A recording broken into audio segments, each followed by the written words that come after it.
So hello everyone, welcome back to the channel. So in this video we will do important numericals for chapter financial statement. Okay, so without wasting time, let's begin. So first question is, from the following balances extracted from the books of Miss Ahuja and Nanda, calculate the amount of cost of goods available for sale, cost of goods sold during the year and gross profit. And these are the balances which are given from the books of Miss Ahuja and Nanda. Okay so बच्चों को इसमें ये तो आता होता है cost of goods sold during the year and gross profit, but how to find cost of goods available for sale ये नहीं आता होता था. तो आज मैं यही सबसे पहले करते हैं, ये पार्ट सबसे पहले करते हैं और इस डाउट को दूर करते हैं. So see your first question and first part you have to find. So देखो हमने फर्स्ट पार्ट में फाइंड करना है cost of goods available for sale. हमने वो कॉस्ट फाइंड करनी है जिसमें हम गुड्स जो अवेलेबल है सेल के लिए उसको हम सप्लाई कर सकें. और सेकंड पार्ट में हमें क्या बोले, कॉस्ट ऑफ गुड्स सोल्ड. तो सबको इसका फॉर्मूला तो पता ही होता है कॉस्ट ऑफ गुड्स सोल्ड का, that is opening stock plus purchase plus expenses on purchase means direct expense minus closing stock. तो क्या होता है इसके फॉर्मूला में cost of goods available for cell, इसमें जस्ट हम क्लोजिंग स्टॉक को कंसीडर नहीं करते. मतलब सिंपल इसका फॉर्मूला क्या होता है, opening stock plus purchase plus expenses on purchase. हम इसमें जस्ट क्लोजिंग स्टॉक को कंसीडर नहीं करते इसके फॉर्मूला में. क्यों नहीं कंसीडर करते, इसमें बोला है cost of goods available for cell, जो भी अवेलेबल है सेल करने के लिए, तो उसमें क्लोजिंग स्टॉक का तो कोई काम ही नहीं है. ये है कॉस्ट ऑफ गुड्स सोल्ड, जो हमने स्टॉक सोल्ड कर दिया उसके लास्ट में जो ईयर हमारा स्टॉक बचा है, जो लास्ट में हमारे ईयर का स्टॉक बचा वो तो हम डिडक्ट करेंगे ही, फिर तभी हमारा जो कॉस्ट हमने सोल्ड किया वो आएगा. इस करके इसके जो फॉर्मूला में हम इसको माइनस नहीं करते, जस्ट हमारा इसका फॉर्मूला क्या फिर बचता है, opening stock plus purchase plus expenses on purchase. So देखो इसका फॉर्मूला क्या है, opening stock plus purchase plus expenses on purchase. अब ओपनिंग स्टॉक कितना है यहाँ पे, इसमें ओपनिंग स्टॉक है 25,000. So right here 25,000. देन हमारी परचेज कितने की है, कैश परचेज है हमारी 3 लाख की. ओके कैश परचेज है 3 लाख की एंड क्रेडिट परचेज है हमारी 7,50,000 की. मीन्स हमारी परचेज होगी 10,50,000 की. अब यहाँ पे हमारी परचेज रिटर्न कितनी है 10,000. हम माइनस करते हैं नेट परचेज निकालने के लिए. सो हम क्या करेंगे, इन दोनों को ऐड करेंगे, माइनस कर देंगे 10,000. सो देखो सबसे पहले तो कैश सेल कितने की है, कुछ मत देखो, कैश परचेज कितने की है 3 lakh. So 3 lakh right here. Then credit purchase है हमारी 7,50,000. देन जो हमारी परचेज रिटर्न है वो इन दोनों में से माइनस हो जाएगी, दैट इज 10,000. अब हमारे डायरेक्ट एक्सपेंस हम इसमें और ऐड कर देते हैं. डायरेक्ट एक्सपेंस कौन कौन से हैं, दैट इज वेजेस है, सैलरीज तो इनडायरेक्ट होते हैं तो ये नहीं आएंगे, ओनली वेजेस हैं, that is 1 lakh. So right here 1 lakh. और कोई आपको डायरेक्ट एक्सपेंस यहाँ पे शो हो रहा है, सो यहाँ पे तो और कोई डायरेक्ट एक्सपेंस नहीं है. ओके सो ये हमारा आंसर आ जाएगा 2,50,000. Okay 25,000 plus 3 lakh is 3,25,000. Okay, now next is 7,50,000 minus 10,000 is 7,40,000 and plus 1 lakh. So हमारे टोटल करके इसका कितना आ जाएगा 11,65,000. So this is our answer. This is our the cost of goods available for sale. I hope so this is totally clear to you. इसका formula just आपको याद रखना है और कुछ भी नहीं है. और इसके फॉर्मूला में बस एक ही अंतर है, इसमें हमने क्लोजिंग स्टॉक को कंसीडर नहीं करना बिकॉज ये ड्यूरिंग द ईयर है. Closing stock at last of the year होता है, तो इसमें हमें कंसीडर करना है बिकॉज इसमें हमें गुड सोल्ड फाइंड करनी है. अब इसको भी फाइंड कर लेते हैं. देखो इसका पूरा फॉर्मूला इसके जैसे ही है, मतलब opening stock plus purchase plus expenses on purchase तो हमारी आई हुई है 11,65,000. जस्ट हमें क्या करना है, क्लोजिंग स्टॉक को डिडक्ट करना है. क्लोजिंग स्टॉक हमारा कितना है 30,000. तो हमें जस्ट इसमें से क्या करना है 30,000 को डिडक्ट कर देना है. हमारा आंसर आ जाएगा 11,35,000. I hope so this is totally clear to you all. Now next उन्होंने हमें सी पार्ट में बोला है हमें ग्रॉस प्रॉफिट फाइंड करना है. अब एक तो आपका पूरा बड़ा तरीका है, आप पहले पूरा ट्रेडिंग अकाउंट बनाओ इससे, फिर उससे आप क्या फाइंड करो ग्रॉस प्रॉफिट. और एक आपका शॉर्टकट मेथड है ग्रॉस प्रॉफिट फाइंड करने का, that is net sale minus cost of goods sold. ये हमारा एक छोटा फॉर्मूला होता है ग्रॉस प्रॉफिट को फाइंड करने का. या तो आप पूरा ट्रेडिंग अकाउंट बनाओ और ग्रॉस प्रॉफिट को फाइंड करो, या आप ये छोटा सा फॉर्मूला लगा दो, आपका आंसर आ जाएगा. सेम ही आएगा दोनों में. Clear.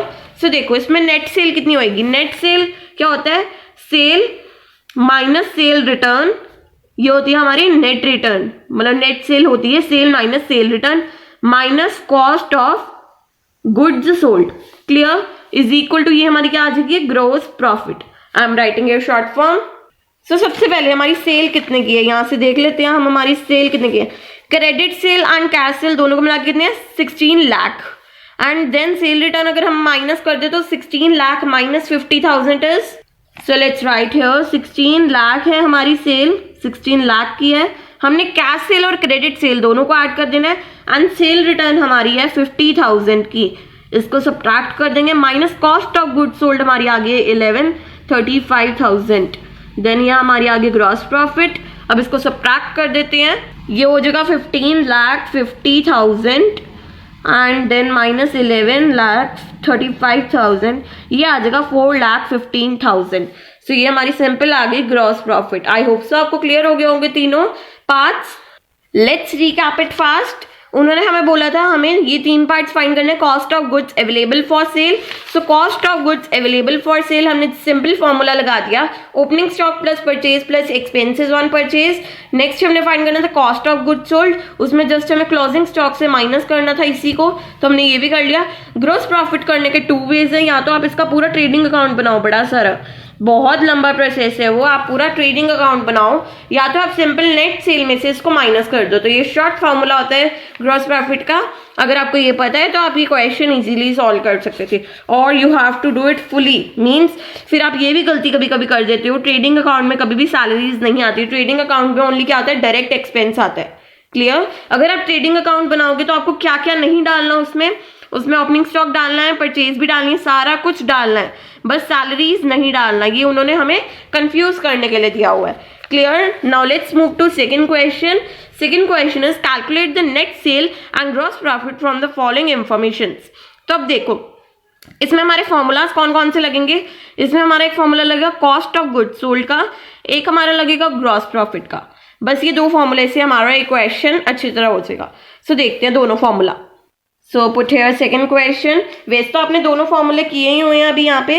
Gross profit is equal to net sale minus cost of goods sold, ये तो हमने अभी अभी किया था पिछले क्वेश्चन के थर्ड पार्ट में। सेकंड फॉर्मूला हमारा लगेगा cost of goods sold. Cost of goods sold क्या होता है, opening stock I am writing here short form, आप फुल लिखना, plus purchase plus direct expense भी लिख सकते हो आप यहाँ पे, सो आप कंफ्यूज ना हो, direct expense minus closing stock. So this are 2 formula which are used in this question. I hope so this is totally clear to you all. Now let's read out. हमें क्या कैलकुलेट करना है, net sale and gross profit, मतलब ये दोनों हमारे क्या है, नहीं दिए हुए हैं। नेक्स्ट हमें क्या दिया हुआ है, कॉस्ट ऑफ गुड्स सोल्ड। सो देखो हमें कॉस्ट ऑफ गुड्स सोल्ड यहाँ पे दी हुई है 1 लाख। अब हमें यहाँ पे कुछ भी नहीं दिया हुआ, opening stock, purchase, direct expense minus closing stock, तो कॉस्ट ऑफ गुड्स का ये फॉर्मूला नहीं लगेगा। अगर आप इस फॉर्मूला को ध्यान से देखो, gross profit is equal to net sale minus cost of goods sold. अगर हम कॉस्ट ऑफ गुड्स सोल्ड को उधर ले जाएं और ग्रॉस प्रॉफिट को इधर ले जाएं तो एक न्यू फॉर्मूला नहीं क्रिएट हो जाता, cost of goods sold is equal to net sale minus gross profit. Just हमने क्या किया, थोड़ा सा इंटरचेंज किया, हम कॉस्ट ऑफ गुड्स सोल्ड को उधर ले गए और ग्रॉस प्रॉफिट को इधर ले आए, क्लियर। सो इसमें हमें कॉस्ट ऑफ गुड्स सोल्ड हमें दिया हुआ है 1 लाख। नेक्स्ट हमें नेट सेल कितनी दी हुई है, नेट सेल हमें निकालनी है। Gross profit is 20% on sale, मतलब ग्रॉस प्रॉफिट क्या है, 20% है नेट सेल का, मतलब हमारी नेट सेल हमें फाइंड करनी है, इसको ऐसे लिख लो, ग्रॉस प्रॉफिट हमारा कितना है, 20% है, मीन्स 20/100 इंटू नेट सेल। ये स्टेप समझ आया, बस एक ये स्टेप की बात है। दोबारा देखो, इसको हटा दो अपनी नजरों से, बस इसको मत देखो ग्रॉस प्रॉफिट का फॉर्मूला क्या था, net sale minus cost of goods sold. हमने क्या किया, कॉस्ट ऑफ गुड्स सोल्ड को इधर ले गए, इधर पॉजिटिव है, इधर जाके मतलब इधर नेगेटिव है, उधर जाके पॉजिटिव हो जाएगा। Cost of goods sold is equal to क्या आ गया, net sale minus gross profit, ये हमारा फॉर्मूला आ गया। कॉस्ट ऑफ गुड्स सोल्ड हमें दिया हुआ 1 lakh, this is NS। Gross profit हमें ध्यान से देखो क्या दिया हुआ, gross profit is 20% on sale. तो ग्रॉस प्रॉफिट क्या है, 20%, परसेंटेज क्या होता है 20%, मतलब उसके अपॉन 100 लगा दो, तो 20% ऑफ नेट सेल, ये हमारा आ गया। अब देखो, अब 1 lakh is equal to net sale को कॉमन निकाल लो, यहाँ पे कॉमन निकालो 1 माइनस 20/100। अगर हम इसको कैंसिल आउट करें तो ये क्या आ जाएगा 1/5, मतलब 1 माइनस सिंपल 1/5 करना है हमें, जिससे हमारा क्या आ जाएगा नेट सेल इंटू 1 माइनस 1/5 कितना होता है 4/5। सो नेट सेल इंटू 4/5 हमारा आ गया। तो अगर हम इसको उधर शिफ्ट कर लें 1 लाख, ये इधर 4/5 है, उधर जाके 5/4 हो जाएगा, is equal to net sale, इससे हमारी नेट सेल आ जाएगी। सो अगर हम इसको 4 से मतलब कि डिवाइड करें तो ये आ जाएगा 25,000। 25 इंटू 5 इज 125,000 से आ जाएगा 12, मतलब ये आ जाएगा 1,25,000। So this is our net sale. अब हमारी नेट सेल आ गई, हमें उन्होंने क्वेश्चन में क्या फाइंड करने के लिए कहा था, net sale and gross profit. So gross profit क्या है यहाँ पे, gross profit is 20% of net cell. So 20/100 into अगर हम 1,25,000 कर दे तो हमारा ग्रॉस प्रॉफिट आ जाएगा। So just we have to cancel out it. So हमारा आंसर आ जाएगा 25,000। ओके, सो हमारा ग्रॉस प्रॉफिट आ गया 25,000 का एंड ये हमारा नेट सेल आ गया 1,25,000 का। सो आपको सिंपल इसमें क्या पता होना चाहिए था, ग्रॉस प्रॉफिट का फॉर्मूला पता होना चाहिए था, उससे कॉस्ट ऑफ गुड्स सोल्ड का फॉर्मूला आ जाएगा। और ग्रॉस प्रॉफिट क्या है 20% ऑफ सेल है, 20% का मतलब 20/100 into net sale. Okay, so I hope so this all is totally clear to you all. So now let's move to another question. Okay, so now our third question is we have to make here it is trial balance is given to us and we have to make balance sheet, trading account, profit and loss account। तो हमें तीनों बनाना है। It's a long question and how to do it fast I will tell you in this video।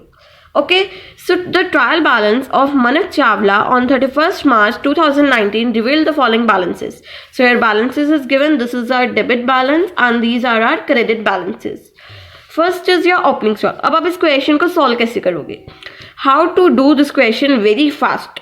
आप क्या करो, हर एक के side पे लिख लो कौन सा ट्रेडिंग अकाउंट में जाएगा, कौन सा प्रॉफिट एंड लॉस अकाउंट में जाएगा, उसके बाद सबको अपने सिर्फ पर्सनली अपने अकाउंट में डाल दो। क्लियर। सबसे पहले ओपनिंग स्टॉक कहाँ पे जाता है हमारा, ट्रेडिंग अकाउंट में, put it here T. Next is purchase and sale कहाँ पे जाएगी, trading account, put it here T. Returns, purchase returns और सेल रिटर्न वॉट एवर कहाँ पे जाएगी, ट्रेडिंग अकाउंट। प्रोडक्टिव वेजेस, अब वेजेस क्या है हमारी, direct expense, this is our direct expense. ये आप मुझे बताओ कमेंट सेक्शन में, ये कहाँ पे जाएगा, direct expense, this goes to trading account. Next is dock and clearing charges, dock and clearing charges कहाँ पे जाएंगी। सो ये बहुत बच्चों को नहीं पता होता, this will also go to trading account, this is also our direct expenses. Next is donation and charity, so ये डोनेशन एंड चैरिटी क्या है, इनडायरेक्ट एक्सपेंसेस है, this will goes to profit and loss account. Okay, delivery van expenses, this is our loss, this will also go to profit. Okay, this is our expenses, not we can say it loss, but this will go to debit side of profit and loss account. Next is lightning, this will go to profit and loss account. Sale tax collected, this will go to balance sheet, ये balance sheet में जाएगी हमारे, and this will go to liability side. Okay, next is bad debts, bad debts कहाँ से जाएंगे, profit and loss account में, debit side, because this is our expense or you can say it is our loss. Next is incomes, miscellaneous incomes, अब ये income हुई है, ये जाएगी तो प्रॉफिट एंड लॉस अकाउंट में, but on credit side. Okay, next is rent from tenants, तो ये हमें प्रॉफिट तो नहीं कह सकते, मतलब हमें अर्निंग हुई है, हमारी इनकम हुई है, रेंट हमें मिला है, सो ये प्रॉफिट एंड लॉस के क्रेडिट में आएगा। नेक्स्ट इज रॉयल्टी, रॉयल्टी कहाँ पे जाएगी, ट्रेडिंग अकाउंट में जाएगी, this will go to trading account. Next is capital, capital will also go to balance sheet. Next is drawing will also go to balance sheet. Debtors, creditor all will go to balance sheet. Investment balance sheet, patents balance and land and balance sheet. I hope so these all are totally clear to you all. New terms कौन सी थी, dock and clearing charges. Next is lightning भी कम बच्चों को ही पता होता है, cell tax collected भी कम बच्चों को ही पता होता है, एंड रॉयल्टी ये भी कम को ही पता होता है। I hope so all is clear to you all. Now we have to just put this in our accounts. Okay, so let's start with that. हम सबसे पहले ट्रेडिंग अकाउंट बनाएंगे इसमें, जिसमें हमने फॉर्मेट लिख लिया पर्टिकुलर्स अमाउंट। अब हमने जस्ट क्या करना है, अपने क्वेश्चन में से देखना है जहां पे टी लिखा है वो जस्ट हमने इसमें पुट करना है। सबसे पहले ओपनिंग स्टॉक कौन सी साइड आ रहा है, debit side. This is our debit side, this is our credit side. Debit side में हम करके डाल देंगे 2 ओपनिंग स्टॉक कितने का है 10,000, we have just put here 10,000। Next is our purchase and sale. Both are given. So purchase on this side and sale on this side. Buy sale करके आएगा यहाँ पे। और हम यहीं पे क्या करेंगे, less return and here it is also less return. तो यहीं पे आप लेस कर दोगे और पूरी अमाउंट यहाँ पे डाल दोगे। और आप यहाँ पे शो करके भी दिखा सकते हो, यहाँ पे जगह कम है तो मैं शो नहीं कर रही, वैसे आप शो करके भी दिखा सकते हो। तो देखो परचेज कितने का है 40,000 और हमारी रिटर्न्स कितने का 600। जो परचेज रिटर्न है वो क्रेडिट साइड आता है, जो सेल रिटर्न है वो डेबिट साइड आता है। तो हम इसको इसमें से डिडक्ट करेंगे, इसको इसमें से। सो सबसे पहले परचेज में से रिटर्न उसका लेस करो। परचेज इतने की है, रिटर्न उसका 600 का, तो 40,000 minus 600 is 39,400। So here it is 39,400। देखो रिटर्न इसका ये बहुत गलती करते हैं बच्चे। देखो यहाँ पे क्या है, डेबिट साइड है, आप इसको इसमें से नहीं माइनस कर सकते। जो परचेज रिटर्न है वो क्रेडिट साइड आता है। सो 80,000 minus 200 is 79,800. So here it is 79,800. Now next is productive wages. So productive wages is our direct expense. तो ये आ जाएगा 2 wages करके 6,000. Next is our dock and clearing charges. So ये 2 dock and CC लिख रही हूँ मैं, आप full लिखना। So clearing charges है हमारे 4,000. अब यहीं से चेक कर सकते हो, जो डेबिट बैलेंस है डेबिट में डालो, क्रेडिट बैलेंस है क्रेडिट में डालो। So हमारा इतना ही है टी वाला। और कोई भी है, रॉयल्टी भी इसी में आएगा। रॉयल्टी कितने का है, रॉयल्टी हमारा है 4,000 का। So this we put here. Next और कोई तो नहीं टी वाला। नेक्स्ट ये हमारा लास्ट में ट्रायल बैलेंस के बाहर दिया हुआ है क्लोजिंग स्टॉक। और क्लोजिंग स्टॉक इसमें आता है बैलेंस शीट और trial balance, sorry balance sheet and trading account दोनों में आता है। तो हम क्लोजिंग स्टॉक भी यहाँ पे डाल देंगे। बाय क्लोजिंग स्टॉक कितने का है 2,000। सो ये हम यहाँ पे डाल देंगे 2,000। अब इसका टोटल तो हमारा आ गया है 81,800। अब हमें जिस साइड कम लग रहा है, इसका जो बैलेंस है जिस साइड कम है, हम उस साइड क्या डाल देंगे, ग्रॉस प्रॉफिट करके डाल देंगे। या फिर अगर इस साइड डालेंगे तो ग्रॉस लॉस। अब ज्यादातर इसी का साइड का ज्यादा आता है, तो अब देखते हैं किसका ज्यादा आता है। सब इसका कैलकुलेट करते हैं हम। सो इसका आ रहा है हमारा 63,400 एंड इसका आ रहा है 81,800। तो ऑब्वियसली ये ज्यादा है, तो हम यहाँ पे क्या करेंगे 2 ग्रॉस प्रॉफिट करके डाल देंगे। यहाँ पे जो हम इसमें से डिडक्ट कर देते हैं आप 63,400 को, इसके बैलेंस को। सो 81,800 माइनस 63,400 इज 18,400। सो ये हमारा आ गया 18,400 एंड इसका टोटल करके क्या आ जाएगा 81,800। ओके, सो अब हमें क्या करना है, प्रॉफिट एंड लॉस अकाउंट बनाना है इससे अगला। सो अब लेट्स प्रिपेयर दैट। हमें जो पीपी वाले लिखे हुए हैं हमने जस्ट क्या करना है वो डालना है। सो सबसे यहाँ पे लिख लेते हैं सबसे पहले प्रॉफिट एंड लॉस अकाउंट। अब सबको ये तो पता ही है, जो ग्रॉस प्रॉफिट है वो यहाँ पे चला जाता है इसके। अगर इस साइड है ग्रॉस प्रॉफिट तो ये क्रेडिट साइड चला जाएगा प्रॉफिट एंड लॉस अकाउंट के। सो ये पर्टिकुलर अमाउंट जस्ट हमें क्या करना है, इसका फॉर्मेट बनाना है सबसे पहले। फिर हम क्या करेंगे, यहाँ पे लाइंस ड्रॉ करेंगे। अब इसका जो ग्रॉस प्रॉफिट है यहाँ पे चला जाएगा बाय ग्रॉस प्रॉफिट कितना आ जाएगा, जो वहां पे था 18,400। मतलब ये एक तरह का बैलेंस ब्रॉड डाउन जो नहीं होता वो माना जाता है। इसका जो प्रॉफिट आता है कि इसके अकाउंट में चला जाता है। अब देखो प्रॉफिट एंड लॉस अकाउंट में हमारा क्या क्या आ रहा है। सबसे पहले donation and charity. So donation दी और चैरिटी दी, this is our expense one type of. So ये हम यहाँ पे डालेंगे to donation and charity. I am only putting here C, so you have to put it full. Okay, so now next is delivery van expenses. So ये भी यहीं पे आएंगे to delivery. Okay, so इसकी अमाउंट है 6,000 की। Next is lightning. So lightning भी यहीं पे आएंगे।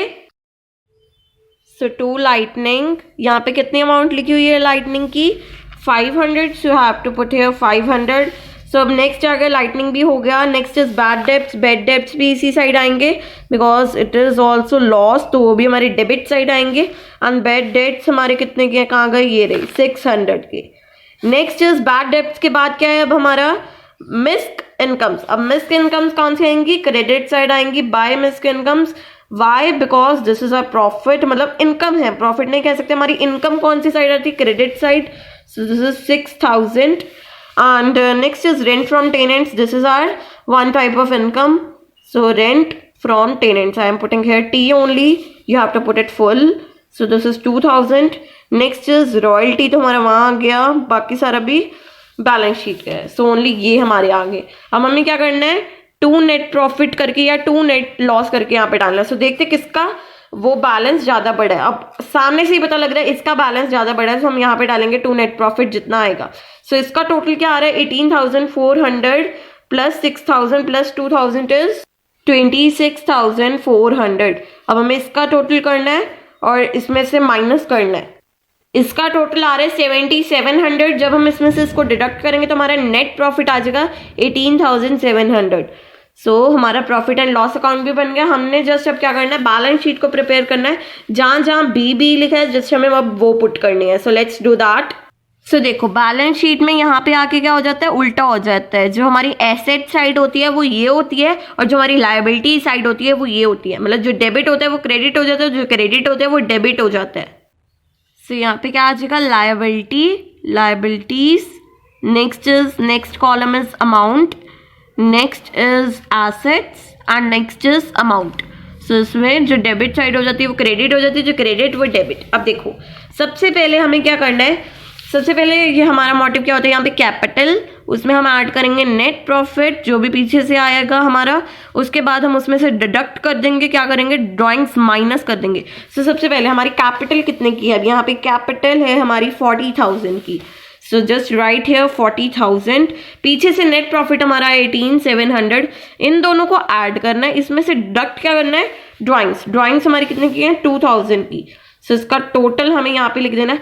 आपको ये जो चीज करनी है ना, ये यहाँ पे अकाउंट के अंदर करनी है, बट यहाँ पे स्पेस कम है, सो मैंने ये यहाँ पे लिख दिया। But you have to write here मतलब लायबिलिटीज वाले कॉलम में लिखना है और टोटल यहाँ पे लिखना है। बट यहाँ पे स्पेस कम है, सो मैंने ये बाहर ही लिख दिया आपको समझाने के लिए। सो ये 40,000 plus 18,700 is, then minus 2,000 is 56,700। अब हमें नेक्स्ट क्या गिवन है यहाँ पे बैलेंस शीट में? Sale tax collected. So sale tax collected भी ये इसी साइड आएगा और यहाँ पे आपने 2 बाय कुछ भी नहीं डालना। ओके यहाँ पे 2 बाय कुछ भी नहीं आता होता, यहाँ पे सिंपल हमें डालना है। और ये कितना है? 1000 है। अब देखो इसका जो बैलेंस आपको एक क्रेडिट साइड गिवन है, पर आप इसको इस साइड डाल रहे हो बिकॉज उसमें जो क्रेडिट होता है वो डेबिट हो जाता है और जो डेबिट होता है वो क्रेडिट हो जाता है। ये उल्टा हो जाता है इसमें। क्लियर? से इसमें जितने भी हमारे डेबिट बैलेंसेस होंगे वो हम क्रेडिट में डालेंगे और जो क्रेडिट बैलेंसेस होंगे वो हम डेबिट में डालेंगे। अब देखो ड्राइंग का आपको यहाँ पे क्या दिया हुआ है? डेबिट बैलेंस दिया हुआ है, मतलब आप इसको क्रेडिट में डालोगे, मतलब आप इसको क्रेडिट में डालोगे तो इसका आपको यहाँ पे आके माइनस करना पड़ेगा। Clear? Next is debtors and creditors. So debtors and creditors अपनी अपनी साइड पे आएंगे। जो मतलब कि डेप्टर्स हैं वो एसेट साइड पे आएंगे, जो क्रेडिटर्स हैं वो इस साइड पे आएंगे। सो इसमें जो क्रेडिटर्स हैं वो 7,000 के हैं, तो यहाँ पे हम क्रेडिटर्स लायबिलिटीज होती हैं हमेशा हमारी। सो ये 7,000 और जो डेप्टर्स होते हैं वो एसेट साइड आते हैं, यहाँ पे डेप्टर्स में 6,000। Okay next is cash always come to asset side, investment also come to asset side and patents also come to asset side. Here it is patents. Next is land and building also come to this side. I am putting here B. Next हम सबकी amounts डाल देते हैं 43,700. This is 4,000. This is 6,000 and this is 3,000. Now just we have to calculate total. Now यहाँ पे क्या है? Closing stock भी है, ट्रायल बैलेंस के बाहर गिवन है, तो ये BT है, मतलब हमें बैलेंस शीट में भी इसको डालना है। So here it is closing stock 2,000. Now just we have to done a total. अब इसके टोटल में कुछ भी नहीं आएगा हमारा net profit net loss, just we have to total it, मतलब दोनों का टोटल क्या आना चाहिए? सेम आना चाहिए। सो करते हैं इसको कैलकुलेट। सो इसका टोटल हमारा आ रहा है 64,700 और इसका टोटल भी हमारा आ रहा है 64,700. So this is all about this question. I hope so this question is totally clear to you all. Okay, so this is all about today. If you like this video, just give it a thumbs up and do subscribe to my channel for more videos. So इसका part 2 भी आएगा important questions का इस chapter के, because ये video बहुत long हो गई थी। हमने अभी इसमें 3 questions ही किए हैं, पर हम आगे और भी questions करेंगे। Just stay tuned and do subscribe, so और bell icon को भी click करना, so आपको next video की notification आ जाए। सो आई होप सो ये वीडियो आपके लिए हेल्पफुल रही होगी, बिकॉज इसमें हमने बहुत न्यू चीज़ें सीखी और नेक्स्ट वीडियो में मिलते हैं, बाय बाय।